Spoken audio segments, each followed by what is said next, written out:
And is it windy out today? Yep. Oh, this morning's off to not very good start so far. We made about 100 feet across the field.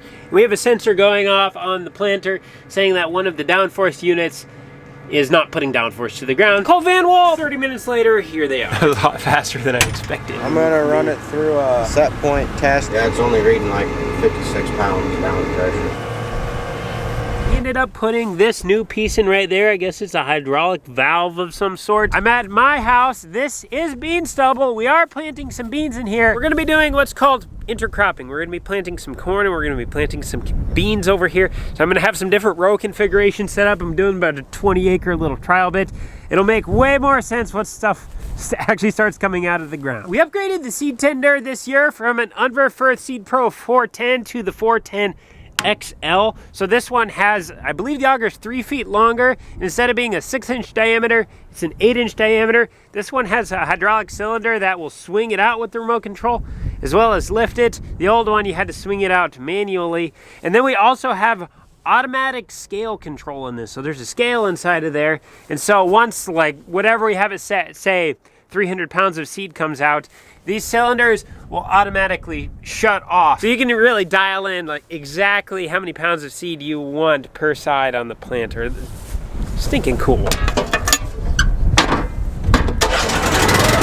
we go.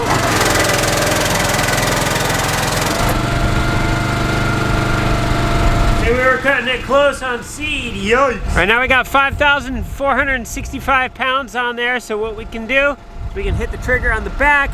We're gonna turn on the conveyor, okay? Conveyor's on. Now, we'll open up the slide gate.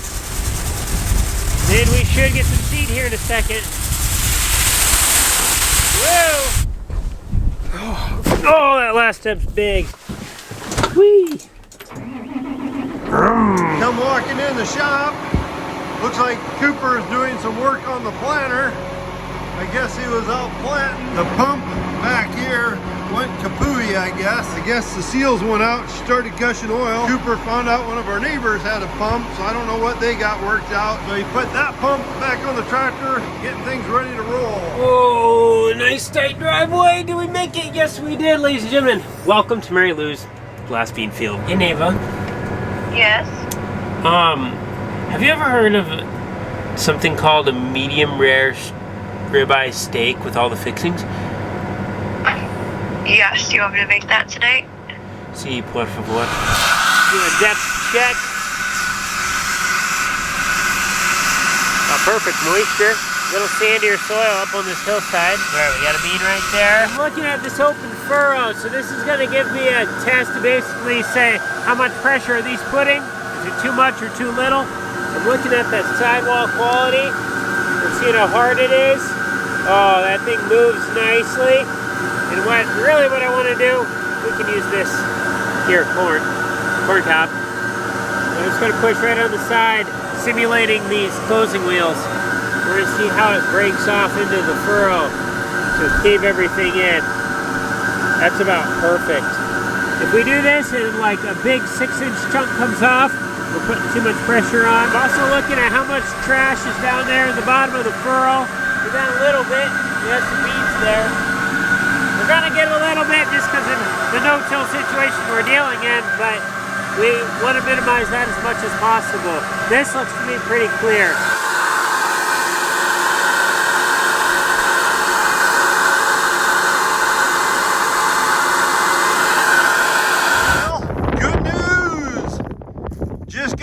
Planting over here at Wyona's. Beeper just went off on me again. Said I lost like 10 rows to not planting any seed, or they weren't in my target population. I think maybe a vacuum line or something popped off. Normally I have like 17 pounds of pressure and I only had like 3. So that's one of these hoses. We'll see if one popped off somewhere. And nothing. That's goofy. What I would like to know is why can I get my inside rows to look like this, but then my outside 4 look like this? I can't seem to get them any deeper, kind of no matter what I'm doing. Try it again. That top left one is our vacuum. Yeah, now we got a ton of pressure. That was weird. Hola, amigo. Hola, señor. ¿Cómo estás, Troubadour Puente? Muy bien. Sí. Tengo una pregunta. Hey, señor, hold 1 minute. My grandmommy's calling. Está bien. Hi, hasta luego. What's the name of the Mexican restaurant you like in? I don't know, but it's the one on the north side of the road. I know, I don't know the name of it though. I'm trying to find it online. Just got started on the north side of Mary Lou's, and then as I'm going along, watch what happens to row number 2 here when we start cranking up the pressure on it. For whatever reason, we have low force being applied. Same thing that happened to row 3 earlier. Yes, unfortunately, we're calling it an early night. Got a couple hours of sleep last night. Woke up just a few minutes ago to a vroom. The sprayers of Jamie's are here. They're gonna be putting 32% nitrogen on, and they're gonna be putting a residual on as well. I got a file stick that I need to run to them for my boundaries, so that way their sprayer nozzles can shut off when they get to a waterway. Zach drew the lucky card today, because I got the maps for the fields he's doing right here. We got kind of caught with our pants down a little bit. We've been waiting for our neighbor Steve to come get those waterways seeded for us so that way we could boundary around where he ended up seeding it. But the problem is, he's been off planting his corn, which is totally understandable. That's way more important than our waterways. So he should get done with planting his corn today, so he's planning on coming this afternoon to get those planted for us. But these guys just showed up here a little early, is what it is. They'll do a good job. They've been spraying for way longer than I have, so they're pretty good operators. Speaking of Steve, look who's pulling in. We're kind of playing reactive farmer a little bit right now, which is what I really don't like, and it's what all the things I'm trying to do around the farm is to get us away from being reactive, because when we're reacting, we're not making the best decisions, and then usually that's when mistakes happen, which is what we don't want, and then everyone's way more stressed out, which is what we don't need. But we eat an elephant one step at a time, so we're gonna start by bringing Dad this fuel, get him switched over onto the disc, and then we're gonna start laying down some flags. Only you can prevent wildfires. To all of the mosquito population around, I'm not sorry, you guys are terrible and you've been pestering us for years. Take that! To all the bats that eat the mosquitoes, I apologize. Is that lever number 1? No, I need to. A lot of work that needs to be done on the disc. Got a lot of blades busted. It'll be 100 degrees out. You fire that thing up, the first 15 minutes it runs, smokier than a bandit. After that, it's fine. Hey, what's with these things having flat tires all the time? Oh. Ooh, tight fit, tight fit, tight fit. Tell you one thing, it's gonna be really hard to keep ahead of that guy. He's moving. I mean, that's how many rocks we've found so far. I'm not smoking the bandit, but that looks like a big fire to me. I would say field, probably corn stalks, maybe grass. I'd guess corn stalks. After about 3 hours of in and outs, we got a nice little bucket full of her bed full of rocks and some trees. This is the second time I've filled this thing with fuel since we started doing all of our mapping and stuff, so we've definitely been using it. Handy unit. Once again, thank you, Van Wall, for bringing it out. I don't know if I'll need a spade or something. One of them baskets is plugged up, or I got a rock stuck. I got it out. It was a longer tree branch, and I could spin it backwards, and it fell out. Okay, perfect.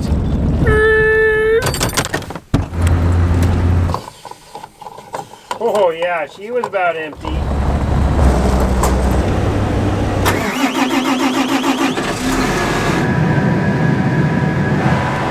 The slowest part of Mary Lou's is up on top of that hill. There used to be an old dairy barn, I guess you could call it. It got buried years ago, so you gotta be very eyes open up there because there's still chunks of concrete and stuff that have kind of maybe didn't get fully buried and have kind of working their way up a little bit, so definitely got to keep an eye out up there. Okay, she beeped at me. We are out of seed. We stopped planting in 3 rows. Hopefully I'm close enough. No lock? Okay, perfect.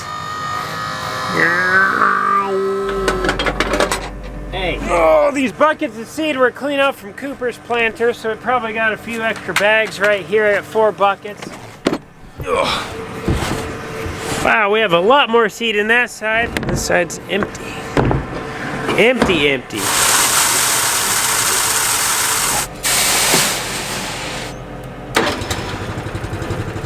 Might need the handle. If we're getting something here.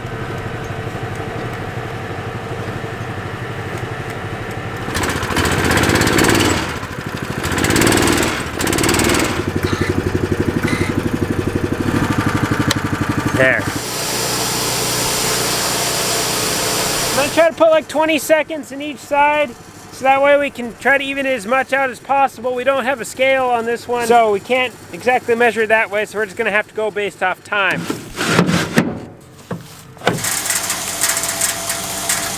We're back going. We got things like half full, so it's gonna be really close. Really, really close. I figured I knew about 100 acres, little over 100 acres, 115 when they're completely full. So being half, 40 acres left, it's gonna be close. Look at those rows! Look at those rows! We just got done with the north side of Mary Lou's, meaning we are done with soybeans. We didn't run out, we didn't have to go get any extra. This is awesome. So now we gotta get this thing stripped down, get it cleaned out, get ready for corn.